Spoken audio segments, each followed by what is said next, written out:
Muito bem, já estamos de volta. O assunto de hoje é sério, é necessário, é importante. Prevenção do câncer de colo de útero. Vem pra cá, vem se atualizar, porque muita coisa que você pensa aí pode ser que esteja errada ou pode ser que precisa ser confirmado aqui hoje e a gente tem especialista na área para nos ajudar nesta missão. O câncer do colo do útero foi uma das causas mais frequentes de morte por câncer em mulheres. E com o avanço do rastreamento através do exame, algumas taxas até baixaram. De acordo com o INCA, o Instituto Nacional de Câncer, estima-se que sejam diagnosticados 570 mil novos casos por ano no mundo. E é muito necessário que a população, que eu e você conheçamos mais sobre esse tipo de câncer. E é por isso que a gente convidou hoje a ginecologista, oncológica, melhor dizendo, doutora Ailma Larri. E vem com a gente nessa conversa, porque quando você ouve aqui as nossas entrevistas, você aprende mais, você muda de atitude aí. Mas quando você traz a sua história para cá, ou quando você traz o seu caso para cá, você também pode ajudar outras pessoas a desvendarem erros e acertos na saúde. Nosso WhatsApp, você consegue acessar pelo QR Code que está bem aqui na tela. Aponta a câmera do seu celular aqui, você vai ser levado para o nosso contato, ou então anota 12 98266 0004. Já salva aí que esse é o número do Vida e Saúde, está passando na tela aqui também o tempo inteiro e a sua participação é sempre bem-vinda. Doutora Ailma, bem-vinda ao Vida e Saúde, tudo bem aí? Tudo bem, obrigada pelo convite. Eu é que agradeço, Março Lilás, a gente está começando aqui a falar sobre esse assunto no Vida e Saúde, pouco falado, eu acho que as campanhas acontecem muito nas escolas, às vezes nas UBSs, nas unidades básicas de saúde, mas falta a população saber mais sobre o câncer de colo de útero, parece que é um assunto tabu ainda. Fala pra gente, doutora, o que causa esse tipo de câncer? Bem, o câncer de colo é causado por um vírus, o vírus chamado HPV, e esse vírus está presente em grande parte das mulheres. 90% da população, em algum momento da vida, vai ter contato com o vírus HPV. Uau! Mas nem todas vão desenvolver o câncer. O que faz a doença se manifestar? O HPV, por ser um vírus, ele depende da imunidade. Então, tem uma notícia boa a respeito disso, apesar de uma grande quantidade de pessoas terem contato com o vírus, a maioria das pessoas vai conseguir vencer esse vírus através do seu sistema imunológico. Ou seja, ela tem contato com o vírus, a imunidade da pessoa que teve contato com o vírus é ativa e esse vírus não consegue causar doença. É isso que acontece na maioria das pessoas. Então, ter HPV não significa ter doença pelo HPV. Doutora, a gente vai mostrar agora na nossa tela uma animação aqui sobre o útero, sobre o sistema da mulher. Muitas mulheres não entendem como um vírus pode causar dano. Em que região isso pode acontecer? Esse é o útero, essa parte maior que a gente está vendo, que tem até uma iluminação aí? Isso, esse é o útero. O útero é dividido em duas partes. Corpo uterino, que é essa parte superior, essa é corpo uterino. Esse não é o foco do câncer de colo. O câncer de colo é na parte inferior, que é o colo uterino. Então, realmente é difícil entender como um vírus pode causar doença. Mas é o seguinte, através da relação sexual, o vírus entra em contato com a parte da vagina, que a gente chama mucosa da vagina, e com o colo uterino, que é a parte que fica no final da vagina. Infelizmente, a animação, ela esconde um pouco o colo uterino. Uhum. Através da relação sexual, acontecem microfissuras em todo esse trato genital baixo, que é a mucosa e o colo, o vírus penetra, entra na célula e causa doença. Eu vou tentar mostrar aqui, doutora, porque a gente tem aqui o colo, seria mais ou menos essa partezinha aqui, certo? Não, essa primeira parte que você mostrou, Teru, é a entrada da vagina. Você vai subindo, aí, isso. Aí é o colo uterino. você percebe que o colo uterino, essa parte onde você está apontando, é a parte externa. Se você sobe um pouquinho, tem um canal. Esse é o canal do colo uterino, exatamente. Então, isso é importante para as pacientes saberem, para todos os ouvintes entenderem. O colo tem a parte externa, que é a primeira que você mostrou, isso, e tem a parte interna, que é o canal do colo uterino.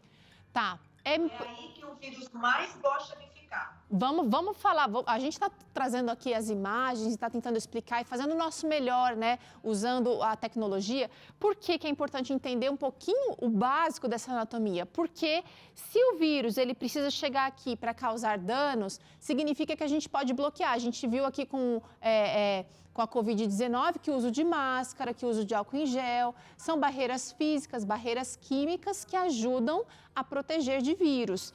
Neste caso, o uso de camisinha, de preservativo, seria suficiente para conter esse estrago do vírus aqui, doutora? Olha, o uso de camisinha é muito importante, muito importante. Porém, ele não protege 100%, porque mesmo sem a penetração, o vírus pode atingir o trato genital feminino, pode atingir a vulva, que é a parte externa, a vagina e o colo. Só o contato pode causar a disseminação do vírus. Porém, a grande maioria das pacientes, usando o preservativo, vão se proteger, porque o principal momento desse contato e dessas lesões da mucosa para o vírus entrar é na relação com penetração. Então, a camisinha protege sim, protege muito, deve ser usada, mas não é 100%. Vamos falar daqui a pouquinho de outros métodos aqui, cuidados na prevenção do câncer do colo do útero. E eu quero saber agora, doutora, se o câncer, então, uma vez que essa mulher teve contato com o vírus e aí ela teve essas microfissuras, ela está desenvolvendo esse câncer, ela vai apresentar alguns sintomas, doutora? Vai, de repente, ter dor numa relação sexual, vai ter feridinhas, vai ter coceira, Existem sintomas que ela pode perceber o avanço da doença? Não, infelizmente, o câncer de colo uterino, ele só dá sintomas numa fase que ele está um pouco mais avançada. O câncer, ele começa com uma lesão microscópica que a gente não consegue ver. A gente examina a paciente, o exame físico é normal. Às vezes, ele é diagnosticado através do Papa Nicolau, da colposcopia e da biópsia. Então, esse é o câncer inicial. O câncer, quando ele já está maior, quando ele já tem uma massa, uma bolinha, uma feridinha, já é um câncer que já não está mais num estágio tão inicial como aquele câncer microscópico. Então, quando o câncer já tem uma ferida, aí sim é que ele vai causar sintomas. Mas no comecinho, ele não dá sintoma nenhum. Por isso que é tão importante a paciente fazer exame de rotina e prevenção. Para caso ela tenha doença, a gente conseguir diagnosticar na fase bem inicial. Muito bem, então olha, a doutora já começou aqui trazendo a necessidade desse exame. Presta atenção, você mulher, você mãe, você que está casada, você fala, mas eu estou casada, dentro do casamento as chances de contaminação são muito menores. São menores, mas como a doutora falou, é um vírus que de repente você pode ter tido contato em algum outro momento da vida, mas que vai trazer prejuízo se não for verificado. Exame preventivo é para meninas a partir de quantos anos, doutora? Os exames preventivos devem ser feitos a partir dos 25 anos. Porém, consulta ginecológica deve ser feita depois da primeira relação sexual. Tá? Então, são duas coisas diferentes. Prevenção a partir dos 25, consulta, ir no seu ginecologista, ser examinada, colocar o espéculo, fazer um toque, tudo isso deve ser feito a partir da primeira relação sexual. Muito bem. Agora a gente vai trazer aqui, doutora, mitos e verdades sobre o câncer do colo do útero. Gente, vem comigo, porque tem ideias que de repente transmitem sensação de segurança, quando na verdade a gente devia estar alerta e vice-versa. A gente não quer aqui levantar nenhuma suspeita sem necessidade. Mais informação é importante, transforma. Eu vou trazer aqui essa primeira máxima para saber se é mito ou verdade. A vacina contra o HPV é apenas indicada para as mulheres Tem campanhas nas escolas, doutora, com meninas a partir disso, eu não estou enganada, 13, 14 anos, é isso? Acho que a gente... Isso, meninas e meninos devem ser vacinados, meninas entre 9 e 14 anos, meninos entre 11 e 14 anos. Ambos devem receber a vacina e a vacina tem benefício para os dois. Então, olha, gente, vem cá comigo. A vacina contra o HPV é apenas indicada para mulheres? Não. É homens e mulheres, meninos e meninas. Isso aqui é um mito. Os homens também precisam se cuidar. O homem também pode ter câncer por HPV, doutora? Já vou aproveitar aqui. Sim, o homem pode ter câncer. É mais raro porque o HPV ele se desenvolve melhor nas células do colo do útero. É o local onde o vírus encontra todas as condições para ele crescer e se desenvolver. No pênis, ele não encontra essas condições. Então, o homem pode ter câncer de pênis, porém a incidência é bem menor. Certo. Mas ele é um transmissor, então, olha, por isso, cuidado com a vacinação. Então, isso é muito importante. Pode falar, doutora. O que você falou é muito importante. Ele é o portador do vírus. Ele porta o vírus, ele não adoece, não existe um tratamento para pessoas que não têm a doença e ele dissemina esse vírus. Então, gente, o cuidado com a vacinação, com o uso de preservativo é imprescindível para que a gente possa vencer essa doença. É sério o assunto, porque olha só, tem essa outra máxima aqui que eu quero trazer agora para você, de caso. O que você acha? O câncer do colo do útero pode ser evitado? A doutora disse em algum momento aqui da nossa conversa que 90% das mulheres vão ter contato com o vírus em alguma fase da vida. Será que dá para evitar, doutora? A gente fala em prevenção, tá? Evitar é muito difícil a gente garantir que alguém evite de ter contato com o vírus, porque isso faz parte da relação sexual, como eu falei, a camisinha não protege 100%. Se a gente falar em evitar ter o vírus, seria o uso do preservativo, mas prevenção, eu acho que é o mais importante, é a palavra-chave nesse caso. Prevenção que a gente chama primária, que é a vacina, e prevenção secundária, o Papa Nicolau e a consulta ginecológica. Então, eu vou colocar aqui verdade e vou substituir essa palavra evitado por prevenido, tá, gente? Isso. Vem comigo que eu tenho mais uma aqui, olha. Vamos ver se você de casa tá craque. Qualquer mulher que tenha vida sexual ativa pode ter HPV? Essa doutora já respondeu, já falou. Isso. É uma possibilidade, né, doutora? Isso é verdade. Sim, isso é verdade. Principalmente relação sexual desprotegida. Ok, então vamos lá. Vamos para outra máxima aqui para descobrir se é mito ou verdade com relação ao câncer do colo do útero. O exame, o Papa Nicolau, pode identificar o câncer do colo de útero, doutora? Mito ou verdade? Sim, ele pode identificar câncer e ele pode identificar, muito importante todo mundo saber, as lesões que vêm pré-cancerosas.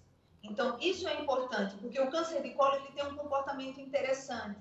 Antes dele se desenvolver como câncer, normalmente aparecem lesões pré-cancerosas. Então, se essas lesões forem tratadas, podemos evitar que o câncer se desenvolva. E aí é importante a gente saber como é sério fazer prevenção, Papa Nicolau e consulta ginecológica de rotina. Quer dizer, se o ginecologista pega essas lesões aqui, que ainda de repente não são nem feridas, né, doutora, mas são lesões que o ginecologista já vai pegar e já vai falar, opa, isso aqui tá estranho. O tratamento já pode ser iniciado nessa fase, doutora? Sim, ele pode ser iniciado na fase de pré-câncer.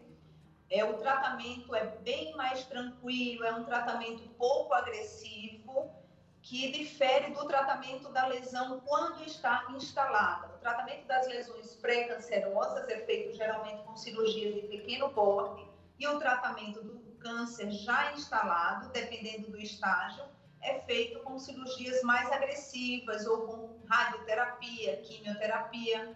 Então, a detecção na fase pré-câncer ou na fase muito inicial do câncer faz com que o tratamento cause menos agressão para a paciente.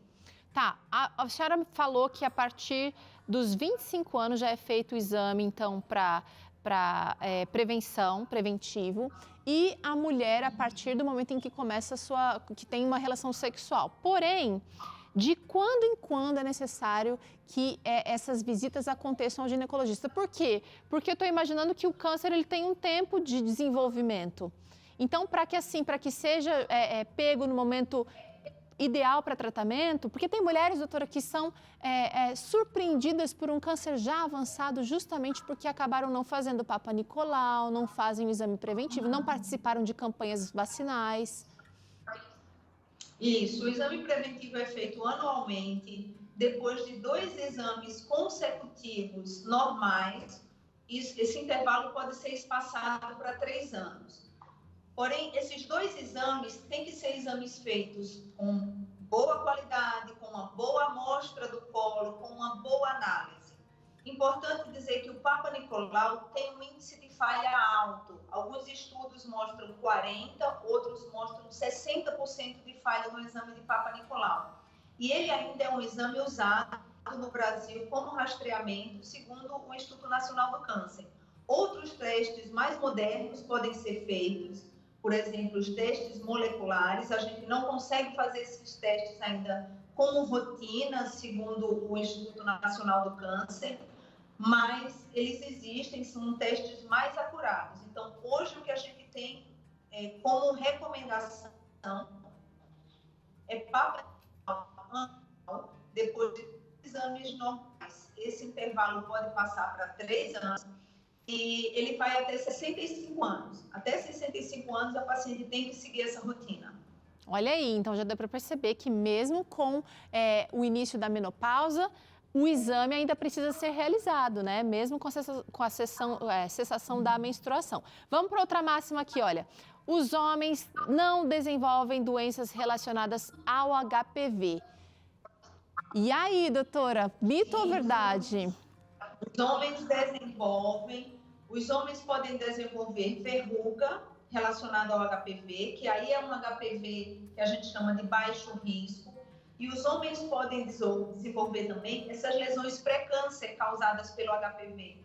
Então, é sempre importante o parceiro fazer uma avaliação com o urologista. Existe um exame que é feito nos homens que chama peniscopia. Ele é o correspondente à colposcopia nas mulheres. Então, colposcopia nas mulheres, peniscopia nos homens, para procurar essas lesões. Importante. Mesmo que esses pacientes, homens, tenham um exame normal, não quer dizer que eles não tenham o vírus, eles não têm a doença causada pelos vírus, mas eles podem ser portadores do HPV.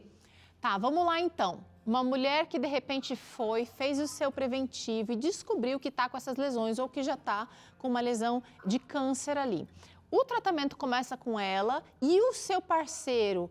Como é que fica? Ele também faz tratamento, doutora, para não reinfectar? Eu não sei como é que eu posso até usar esse nome. Ele não faz tratamento.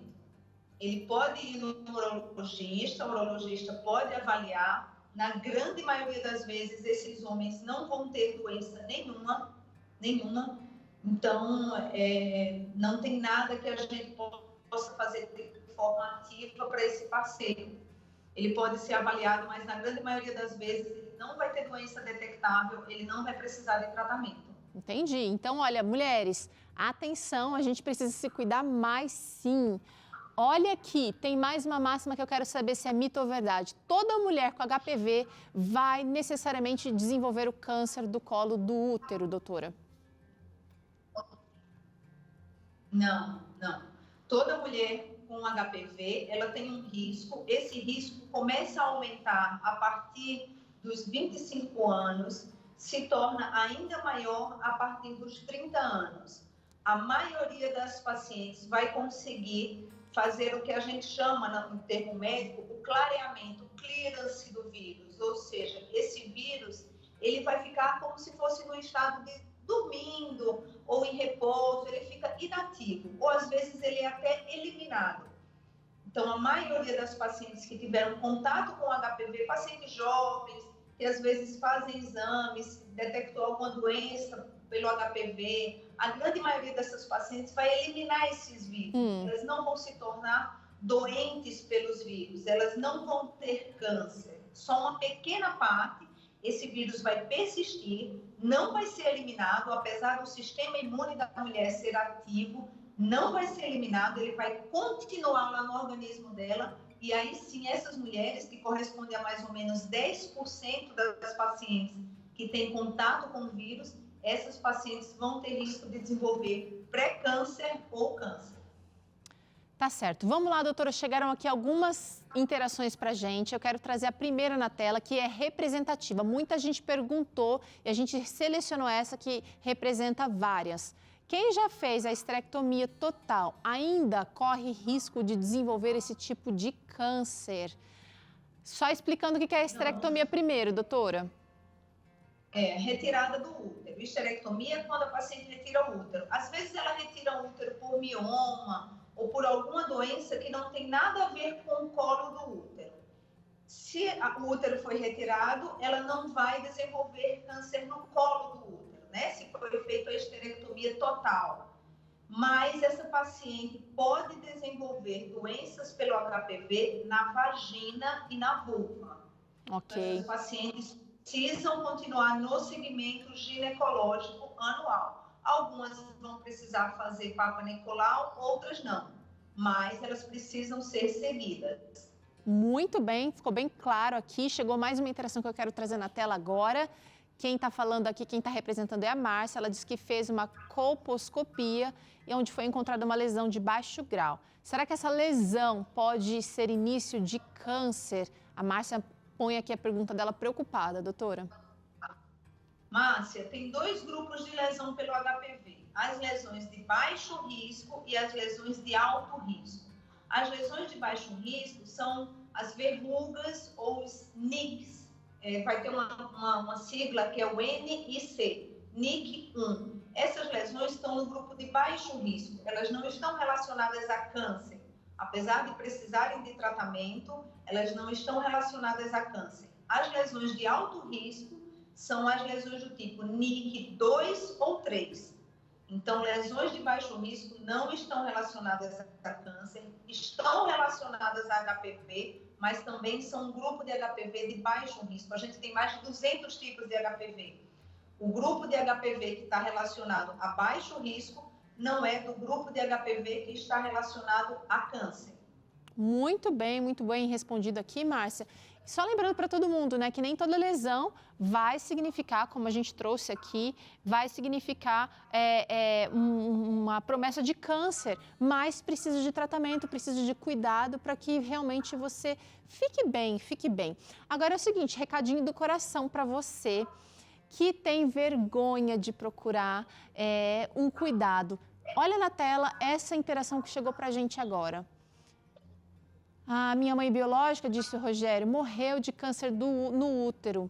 Ela tinha vergonha de ir ao médico e quando foi, a doença já estava avançada. Ela ficou 1 mês internada e faleceu. Conta aqui essa história o Rogério. Sinto muito, Rogério, pela sua perda e que pena que essa sua mãe não pôde, não conseguiu buscar ajuda, doutora. Muitas mulheres ainda têm vergonha de ir ao ginecologista. Fala pra gente, o que precisa? É uma higiene básica e procurar ajuda, não é não? Isso. Isso é muito importante, essa vergonha de procurar o médico. O que você falou no começo sobre os sintomas, o que elas fazem? Elas só procuram um ginecologista quando estão com sintomas. Mas o câncer de colo do útero tem essa particularidade. Quando ele dá sintomas, ele já está um pouquinho grande, já é um câncer que não está na fase inicial. Então, as pacientes têm que ir como rotina ginecológica.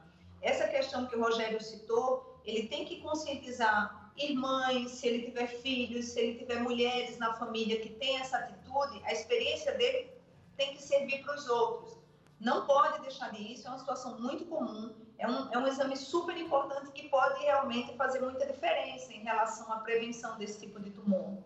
E diferente de muitos outros países, né, doutora, a gente tem aqui no Brasil garantido por lei e funcionando esses exames acontecendo de maneira gratuita e regular para toda a população.